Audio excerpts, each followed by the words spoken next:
All right, by request, we're going to talk about short sales because a lot of people don't understand them. I didn't understand them when I first got into the business. But first, if you haven't subscribed, please subscribe.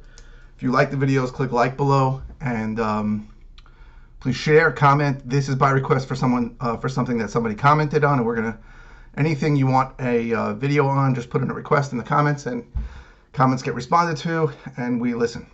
So also our next meeting, you can't really see, Thursday, May 14th. It's online at 4 to 5:30 p.m. via Google Hangout. There'll be a link below. I hope. Yeah, there should be a link below.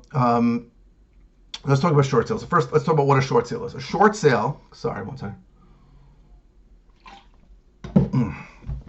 A short sale happens when a lender agrees to let a seller, a borrower, who's now a seller, sell their house to somebody for less than is owed.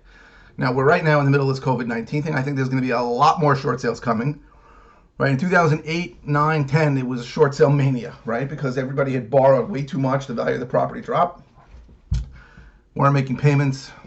Lenders said, we'll take short sales. But over the last few years, right, the last 10 years, market's been going up, and lenders have been not as willing to make those short sales. So a couple of things about a short sale. Number one is somebody has to negotiate with a lender. That is not an easy thing. I don't do it, and it's really like a full-time job. So people do it for a fee. People do it they'll do it as a realtor and as a percentage of the sale price. And I wish I could recommend some good ones, but I really don't know that many good ones. Most people are not good to get back to you. Not good at getting back to you. Not great. Everybody says they know what they're doing, and they did a million of them. It's not true. So I'd love to... So I wish I could say use this person for your short sale negotiation, but I would say don't do it yourself. That's one aspect of it. That's literally a full-time job. I mean, it would seem simple, right? Bank wants 300, you want to give 200, I'll negotiate with you. It's not how it works. Tremendous amount of paperwork has to be filled out by the borrower. Paperwork expires. It takes them longer usually than the expiration date to process it. So take an example, they'll say, give me all the income information with pay stubs and W-2s. Pay stubs can't be more than a month old. You submit them. They take 2 months to look at it. They go, everything's expired. Please update the documentation. And that goes around and round. That's that kind of stupidity that happens. So you got to get somebody to negotiate the short sale. From my perspective, okay, I've only closed on a couple of them. The issue is that you're getting into a transaction that you really don't know if it's ever going to close. Because you don't know if the lender's going to come down to the price that you need to pay for it. Now, some people love these, hit home runs with them. I see them happening, right? Because I see properties trade in my area for very low prices, and then I see it's a short sale, and it took 9 months, but it's a short sale. So there's a long time, right? The lenders can take a long time. Take a long time to get the paper from the borrower, the lender to approve it. It's a whole process.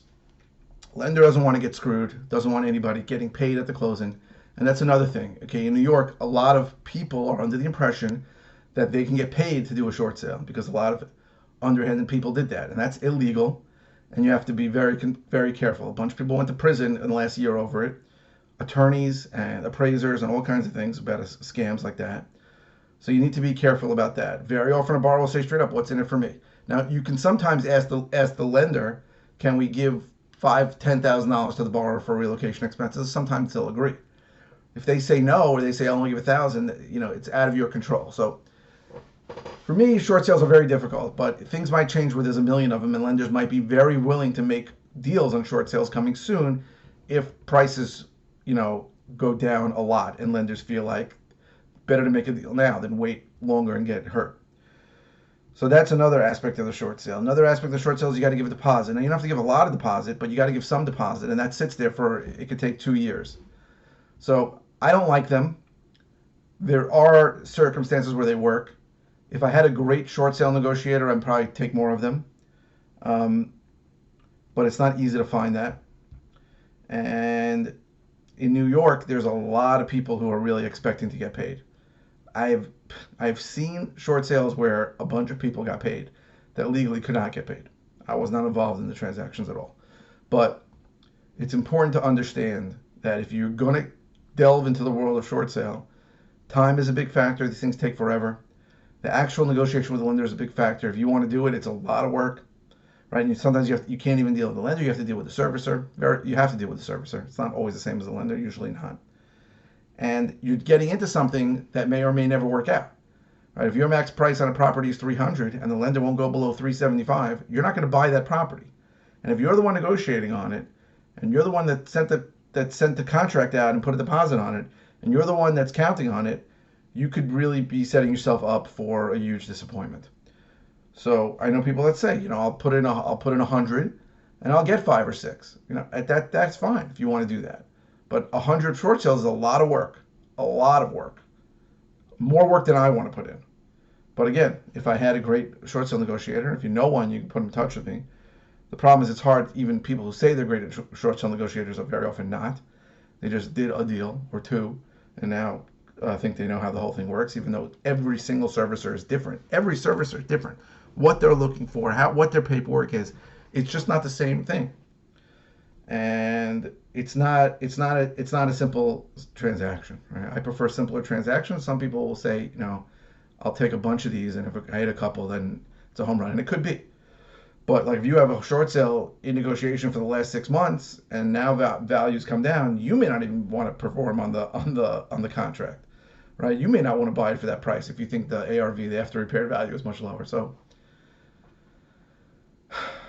it's not simple. It's portrayed out there as a simple thing. Oh, you negotiate with the lender, and they come up with a price. If they don't want to do it, then you get rid of it. It's not. If it wasn't 6, 9, 12 months of back and forth with the lender, it would be simple. But it's not simple. The lenders feel like in 2008, 2009, they got screwed. They gave away short sales like they were candy, just for everybody.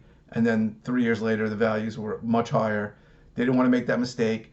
They felt like everything that they held on to over the last 10 years went up in price, and every short sale they took, they got screwed on. It's a stupid way to look at it if you ask me, because if you're taking a short sale, it's because the loan's not performing. In New York, it could take 10, 12 years or longer to foreclose. But the lenders, every short sale, every servicer that handles short sales is different. Servicer is the company that actually takes the payments, and they're the ones that have to agree to a short sale. Very often, even the servicer can agree. Then they have to go back to the investor who actually owns the loan. They're not the same company, right? You think, I got my loan from Chase, but then Chase sold it to some fund which doesn't service and services through some other company. So you call that other company. The other company says, well, we're fine with the $250,000 price, but we have to ask the fund if they'll take it. And the fund could say no. So there's a lot involved. It's not a simple thing. If you're doing this part-time and you have a good short sale negotiator and you want to take a few of these deals and put in small deposits, I understand it. I do. But for me, it screws with my head unless I really know this is a home run kind of situation. So that's all we got on short sales. If you have any questions, put them in the comments below. I'll be happy to help you or answer them right away.